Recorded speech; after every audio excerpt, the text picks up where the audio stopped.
In a world full of conventional Hollywood cliches and recurring lackluster sequels, one critic has seen it all, who can provide you with all the movie news, opinions, and reviews that could very well save humanity as we know it. This is Libby's Movie Hunt. And now, your host, Libby Hunt. Well, hello again. Hi, I'm Libby Hunt, host of Libby's Movie Hunt, here with my good friend Kevin E. Hello, hello. I almost forgot to turn my microphone on there. We were setting up Facebook Live, and so we already said hello to them. Hello again. You see how Kevin has on his headphones, and I refuse to put mine on because they mess up my hair. Which is fine. You don't have to have them. I mean, it does help kind of the lead-in and stuff, and if we do, put sound music or went to commercial, but otherwise, I don't really need them. And since I'm engineering, I have to make sure everything sounds good. So I have to and keep it just does make you look more official, but I just... And they don't mess up my hair, so it's okay. Yeah, so it kind of bothers me. So thank you for not making me wear mine. No problem. Look, you did our little setup today, Libby's Movie Hunt. I did. Good. I'm glad it's back. So cute. Got our little Oscar out. They are going to be handing out the gold statues in a couple months. I'm so excited. Yep. My favorite time of the year. I was missing it. I mean, I'm glad now that we got a good angle where you can see all your props. Background. Yeah.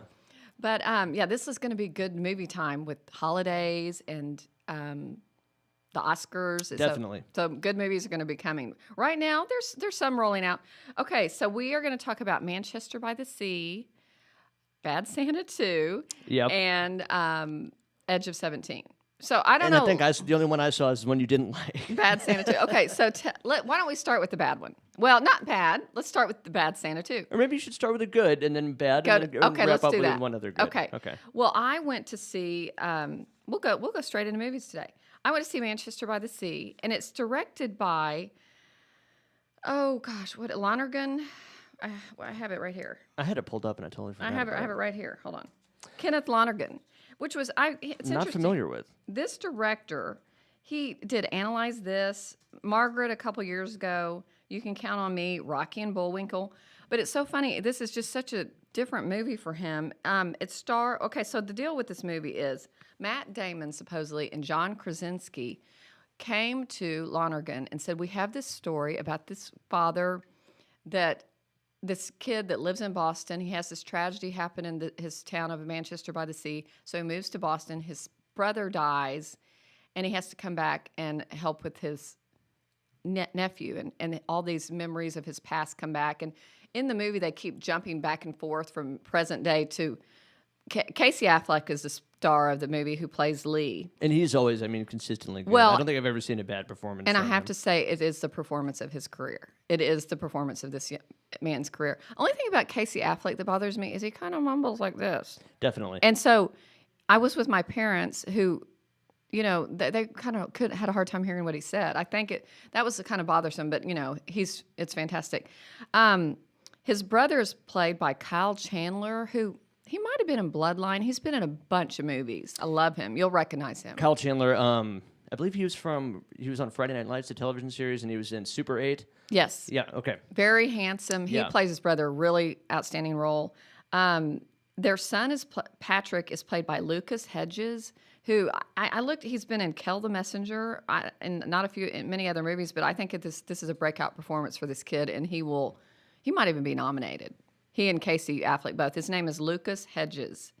It also has Michelle Williams, who always gives a stellar performance.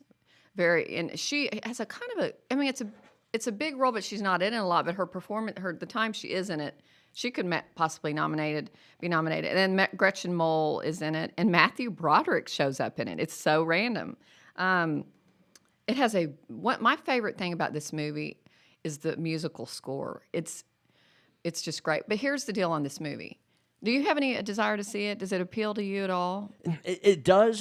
Because of the critical acclaim? I meant to go see over the Thanksgiving holiday. Mm-hmm. My parents really wanted to go, and we just never found a good time for it. Bad Santa's one I had to go see by myself. Right. Nobody wants to go see it with me. I know. But no, I definitely do have interest. It's one of those where... for me, though, it seems more appealing as something I would Redbox or rent on iTunes, that kind of thing, rather than actually go for the theater experience. I don't know why it just comes off that way to me.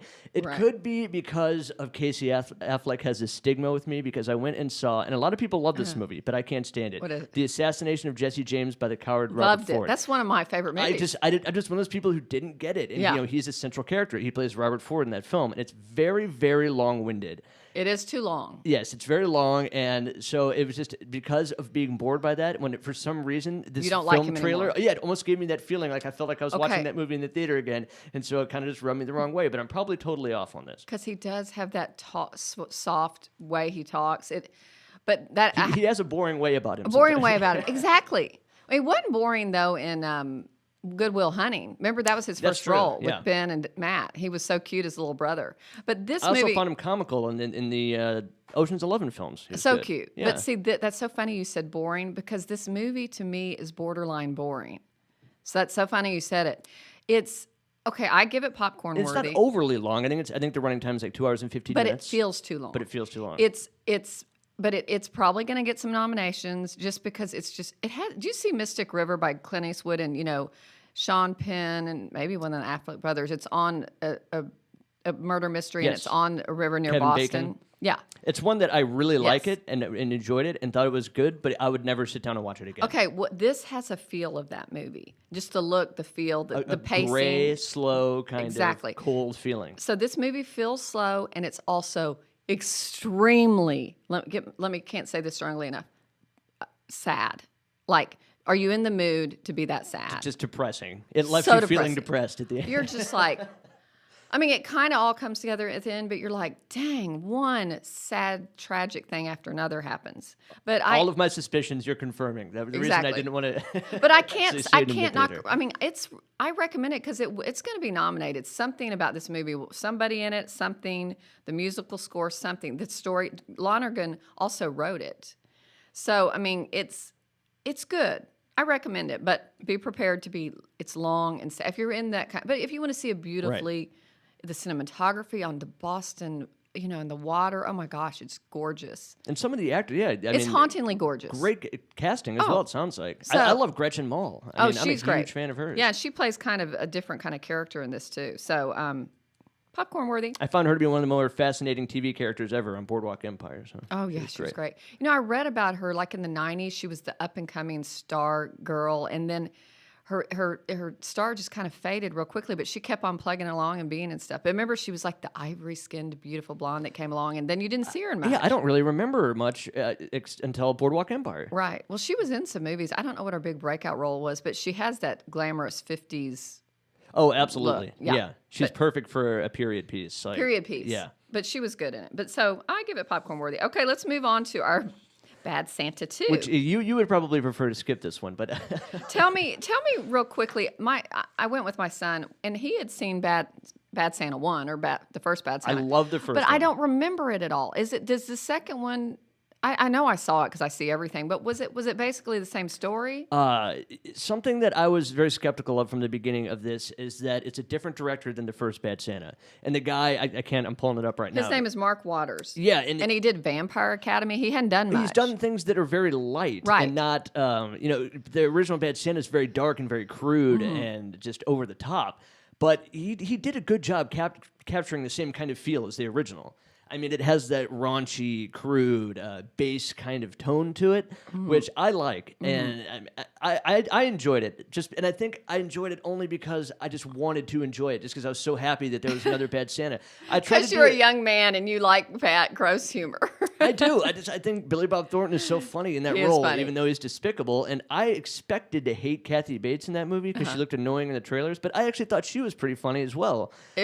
She was funny. I mean, they take it to the next level with the raunchy factor in this one. Well, like you and I talked about, sometimes the movies you're just like, oh, really? Why? Yeah. What about at the end? The ends with The ending was, I don't No, want to the spoil anything, but- pictures. oh, yeah. That was great.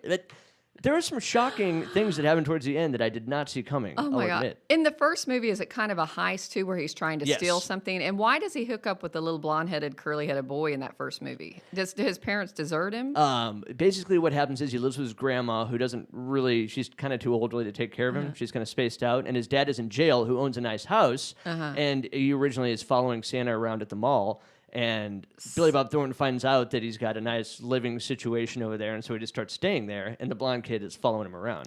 Okay, so that was, how many years ago was that, 12 years? 2003. Okay, because now the kid is 21, and he Yes. still followed Billy Bob, I guess, to Chicago this Yes. time. Which kind of reminds me a little bit of Elf, where he follows, into the big city, and he comes like in shorts to find his dad. I thought that was funny. Yeah. But my deal with Bad Santa too is like, okay, Christina Hendricks, great actress from Mad Great. Men, Kathy Bates, and Billy Bob Thornton. What would make them do this kind of movie where it was so raunchy? I mean, were they getting paid a lot of money? Because it was pretty, as you'd say, despicable. I mean, Yes. I mean, they all. And the first one is too. It's a very. It's was not the first one this gross? I think so. They'd almost Okay. try to do everything that was crude or dark about the first one and just kind of amp it up a little bit. Okay. He tries to kill himself in the first one. This one, he tries to kill himself twice. There's a really crude sex scene, a couple sex scenes in the original. This one, there's 5 of them. Like, it's Okay. they just ramped it up more. Okay, I don't know. I give it Bag Full of Kernels. What would you give it? I'm gonna give it popcorn. Popcorn worthy. If you're a fan of the first one and you really like that type of humor and enjoy the first one and how dark it is and stuff, I think it's worth seeing. It's not Dumb and Dumber too bad. No, it's. I mean, that was just embarrassing to watch. Like, Exactly. I couldn't even sit through it. Well, I might have let this one. I didn't want to leave like Sausage Party, but I did because I kind of there. I have to. I mean, as crude as it was, it's kind of hard for me to recommend really crude movies because I'm a conservative person. I think I'm just more of a sucker for the crude movie. But I'm like, when you're also a young guy, I mean, come on, young guy. Yeah, if the movies are made for what 19 to 30-year-olds, Yeah. But there were some funny. I laughed audibly. There were some funny things that happened in it. But you probably cringed and wanted to look away at a couple times too. A couple of times I was just like, come on. Even me. And I know. and I'm like, I'm Billy used to Bob, it. how much are they paying you? You're a genius. Write something better for yourself. I mean, this is just too much. But but Kat, you're right. Kathy Bates, she can do anything. Yeah, definitely. But when she took like off her vest and had all those tattoos, I'm like, ew. It was really weird. And her hair and everything. Yeah. Oh yes. It was a little shocking. But in the first one, I saw him in an interview recently, and he said he's not really playing a Santa. He ends up having to be a Santa. This one, they end up going. What do they do? They Well, in the original, they're robbing safes from malls. This one is all about a heist of a charity. heist at a like at a charity event that Kathy Bates is like the volunteer, and so they all have to put on Santa outfits. Yeah, and the SantaCon thing. SantaCon Yeah. thing. That's what it was. It was funny. And his little sidekick is a little person, Marcus, who's back from the first one. Tony Cox. Yes. Who I think he's a good actor. He is. He's been in some stuff. Yeah, he probably had some of the funniest lines in it. He did. And the funniest, I mean, His interaction with Willie is always funny to me. it's funny. Yeah. Yes. But truth be told, I mean, Billy Bob Thornton was hilarious in the first one. In this one, he has more lines that fall flat than land, I think. That's a good point. Some of them are just crude, and I Yes. just didn't laugh. And I Exactly. wanted to laugh. Well, to me, he almost looked like he didn't want to be there sometimes. Sometimes, yeah. That's why I was like, are you just dialing this in, Billy Bob? Yeah. What are they paying you? That was my take on the deal. Like, he must have been getting a big check to dial in that performance. I mean, I'm confused. I'm like, am I dialing it in, or maybe he was like this in the first one? I don't remember. Because he is supposed to be that way, like, yeah, Yeah. But I don't know. And it's funny, my brother always says he doesn't like the Christmas season that much. So I always think it's really weird. He says Bad Santa is his favorite Christmas movie. I'm like, Bad Santa's a comedy. It's not a Christmas movie. not a Like, this is Christmas not a holiday film. It is in no way. How does your brother not like the Christmas season? I don't know. I think that's crazy. I love it. Well, it's kind of like me. I cannot stand Halloween, and some people can't believe that. I love Halloween. I just don't like that day at all. I mean, I like like we said, all the scary movies that lead up to it, but I Yeah. just don't like the day. Oh, I love Halloween. I love the Christmas season. Yeah. Wait till you have kids, though. You won't like Halloween so much. You It's might be- torture. you may be right. When you have a middle school child and they take off with their friends with backpacks full of like firecrackers and spray paint, that's when you don't like I it. mean, don't you want to stay home and watch horror films? I know. I'm like, where are Come you on. going? How are we doing on time? Oh, we're good. We Okay. still have plenty of time left. But I will say Yeah. there is always a little bit of redemption where you see through to the soul of Billy Bob Thornton's character. You know, speaking of the part, I don't want to spoil it too much, but there is a part where he's moved, and it is nice to see that he does still somewhat have a heart. I'm glad you brought that up because he has a redeeming, yes, something sweet happens. Which that's is why similar to the first one. Well, that's the only it's the same reason thing. They you recycled could- the plot. well, that's the only reason you could like this kind of. I mean, there has to be like a little. Well, like I've always said, a really good movie. There's always a little love story in it. Yeah. You know, and that's the love story between him and the 21-year-old chubby blonde-headed kid. Definitely. And it And was the same in the first one. Which is sweet. But they also had Lauren Graham, and there was more Mm-hmm. of a developed relationship in that one, where in this one, Christina Hendricks isn't really a very developed character. I No. mean, she's kind of just there. And she was okay. I ended up actually finding her probably more annoying than I thought than Kathy Bates was. yeah, she annoyed me more. Yeah, definitely. Did the movie? It kind of, for some reason, had a little bit of Elf, Home Alone. I can't explain it. Feel. The Thurman Merman character definitely gives off an elf vibe to me. He does. Elf and That Home dopey, Alone. innocent, like He's obsessed cute. with Christmas and Santa Claus and that kind of thing. Yeah. It was cute. I mean, that part of it, I kind of got a kick out of. So we're being a Siskel and Ebert today. One of us doesn't like something. That's good. Yep, that is good. We As- agree too much. As a critics, when one of us needs we need to like less. But we're movie fans. That's what we. This happened also with Sausage Party. I know, that's so funny. But see, I do like gross humor though. I mean, I have to say. Yeah. My kids always say, "Mom, you kind of like stuff like 8th grade boys like." Yeah. Well, I'm I mean, like- there's a good way to do it and there's a bad way to do I it. know. You know. But I would like to see Billy Bob Thornton in something else. Wouldn't you? definitely. He's great. I mean, he can play any role. He's a really good actor. Really good. Did you like Sling Blade that he wrote and directed and starred in? Yeah, I haven't seen it, and I mean, I was real young. I think pretty so young when that good. came out. But yeah, I What was it enjoyed that his line in it? French fried taters? Something like that. Tater tots? I can never remember, but that voice is like one of the Yes. most iconic movie character voices ever. But that was pretty It's amazing. almost as iconic as like a Forrest Gump. Exactly. Yeah. Well, he was a guy kind of like Sylvester Stallone that just came up with this idea. He's like, he wrote it and he said, and it shopped it around Hollywood like Rocky did. And he's like, I'm only going to let this be made if I get a star in it and do it the way I want to do it. And, Yeah. And it got an Oscar, I think. I think so. Several Oscars. So. Yeah. But he's good. Okay. Our third movie is The Edge of 17. I think you'd like this. This is one I'm definitely interested in Yes, seeing. and I think your girlfriend would like it. I think it'd be a good movie. It's really Is it in wide release, or did you have to go to... wide release. Yeah, Okay. it's been out for a couple weeks, so it probably won't be here a lot longer. It's The Edge of 17 with Haley Steinfeld. Remember, she was nominated for an Oscar for True Grit, the remake. Oh, right, of course. A few years ago, and The Coen brothers, True Grit. Yeah. Yes, and I kind of like, where has she been? She's done some things, but she's a really good actress, and she has a pop star career. You're right.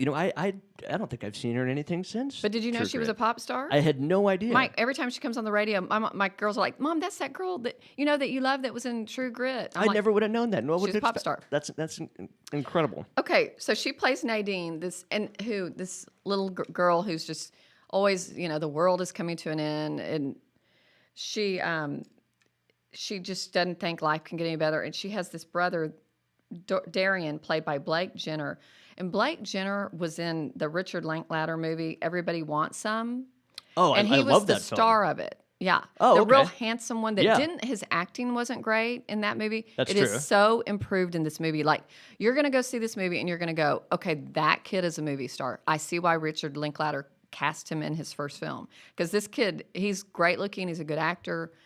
Because I believe he also directed Dazed and Confused. And I mean, you look at the eye for talent in that film, there was Ben Affleck, Matthew McConaughey. I mean, people Ben who end Affleck up... was in that? Definitely. He was? Yeah, he Oh, plays one of the bully characters Oh, how who's funny. failed and is being I held love back, Dazed and and he's Confused. being a senior. So Richard Linklater, like you said, has an eye for young talent. So this kid, Blake Jenner, is gonna go places. Just mark my words. But it's so basically, Blake Jenner's character starts dating Hallie Steinfeld, Nadine's best friend. Her name was Krista, and her in real life her name is Haley Lou Richardson, and I've never seen her, but she's a darling little actress. And it just wrecks Haley Steinfeld that her brother is dating her best friend. And then her mother is played by Kira Sedgwick, who's married to Kevin Bacon in real life. And she gives a just hilarious performance. And then Haley Steinfeld's teacher, who she always goes in to like talk with, and is Woody Harrelson. He in just an unbelievable role for him. I mean, it's not a big part, but he's so hilarious with her, so heartbreaking, so sweet. It's just great. And then she's Haley Steinfeld character Nadine strikes up this kind of romance friendship with this darling Asian guy. It's just a good, but it's what I think is interesting about it. Edge of 17 is it's rated R. And I'm kind of sorry it is because I think it's an important movie for some teenagers to see where they're having that teenage angst and they can see how they'll get over it. Yeah. And why it was given an R is because there's not any sex, but there is definitely sex talk. Yeah. Very explicit. And you're like, if they had just kind of tweaked that a little bit, they could have made it PG-13. Yeah. I would have done that. But I mean, maybe it amps up the realism or authenticity feeling of the conversation. Although you look at some of the cable TV shows you see these days, like on FX, where they can say everything except the F word itself. And it's like they find ways where you don't even notice that they're not cursing because you can write it in a way where it works and it's still very believable. So I think you're probably right. They probably could have done it in a PG-13, but it was a directorial debut. Oh, yes. The director is a woman. Yeah. Kelly Freeman Craig. Yeah. And I looked her up, and she had only thing she really done is it was it called Post Grad in 2019 with Alexis Blundell, who was from Gilmore Girls. She'd done some writing and a couple other things, but yay, woman directors, woman first anything. director. But and she's a pretty blonde woman. I mean, I pretty and talented. I think I'd like to see her do some other things. Yeah, absolutely. And she will. You'll like this movie. I give it definitely popcorn worthy. My daughter, who's 16 and a half, is like, Mom, I went to see that and they let us in. And I'm like, well, the people in the theater were probably like, it's okay. It's not, it's know, not like Bad Santa 2. Because sometimes she'll try and go see our movies, my 16-year-old, and they card her. Yeah. I mean, I'm pretty. and that's so close, too, to being, so close. Yeah. What is it you have to see R-rated, 17 or 18? I believe it's 17. 17. But like I've always said, I'm very conservative in a lot of ways, but I'm pretty liberal about movies because I love movies, and I think you can learn from them. It's kind of like, this is the worst. When my girls were in elementary school, I let them watch The Bachelor very young, and a lot of my friends didn't. And I'm like, we are learning from The Bachelor. We are learning not how to act with boys. Absolutely. And to get in the hot tub. Yeah. But I mean, I think a lot of movie, TVs, television, they're going to see it anyway on the internet. I mean, I'm just kind of liberal in that way. I think your mom sounds like she might have been. Absolutely. And look, we turned out fine. Yes, I we mean, were raised that it's same not way. like it's almost like my friends or not friends, people that I've known are stricter with their children. Their children turn out wilder. Yeah, I mean, for the most part, it was really if it was a film with like graphic depictions of sexuality, were we like completely not allowed to see it. But when I was a kid, I mean, for little things like language and stuff, we were allowed to watch R-rated movies, and I was like that. And I don't think it negatively impacted me at all. Not at all. I was the same way with my kids. I didn't want gratuitous sex, and I didn't want just complete terrible violence. Yeah. Yeah. Like that. Like Hannibal or something. Yes, that or even those games where they kill each other, all the Grand Theft Auto or whatever. I had a little problem with those kind of games, You had to sneak those past Mom. Right. But otherwise, and my kids turned out so good, knock on wood. And I turned out okay. My mom was pretty laid back about what I got to see. So, that's just my parenting style. It's not everybody's. I was definitely brought up that same way, and I totally agree with you. And speaking of agreeing, it looks like all the top critics today once again agree with you and are not in favor of me. On Rotten Tomatoes? Yes. So what? Edge of 17 has a 94%. Manchester by the Sea, I looked it up. Don't remember exactly what that had. And then, of course, Bad Santa 2 is definitely rotten. Not in the 20s? It's in the 20s. It's 22%. So... Let me check Manchester by the Sea. It's so funny, y'all, because I had never really looked at Rotten Tomatoes until I started hanging out with Kevin, and he. Oh, I'm obsessed with it. It really is Manchester by the Sea, interesting. 97%. 97. Yeah. Well, I'm just kind of confused. I want you to go see it just out of your curiosity. Why it's getting such critical acclaim? Well, that's how I felt about the assassination of Jesse James. Exactly, because it's so slow. You're like, I don't know. I was talking to a director friend of mine today, Justin Malone, if you're listening, and he's going to make a feature pretty soon. And I said, one thing in your movie, putting on my little producer hat here, is the musical score is so important. And that is one thing Manchester by the Sea has, is a really beautiful musical score and a great story. But like I said, the pacing is slow. But it's a typical Oscar, or it won the. It was much like Mystic River. Mystic River. But Manchester by the Sea. I think it was the one. It's got some big win at Sundance. It was typical Sundance movie. Oh yeah, absolutely. That they loved. Total that dark. Sundance material. Yes, and that's very deep. Yeah. It had it won. So it will be. Just watch at Oscar time. Something in it will be nominated. But what other movies are coming out? Oh, we're actually out of time. Oh, shoot. Yep. Well, we'll talk. There is a movie, the Martin Scorsese movie I want to see, Silence. Oh, yeah. Yeah, definitely. Love him. We love him. Okay. Well, thanks for tuning into Libby's Movie Hunt every Friday at 2 on onairlive.com. We'll see you next Friday. Now go enjoy the movies. Thanks.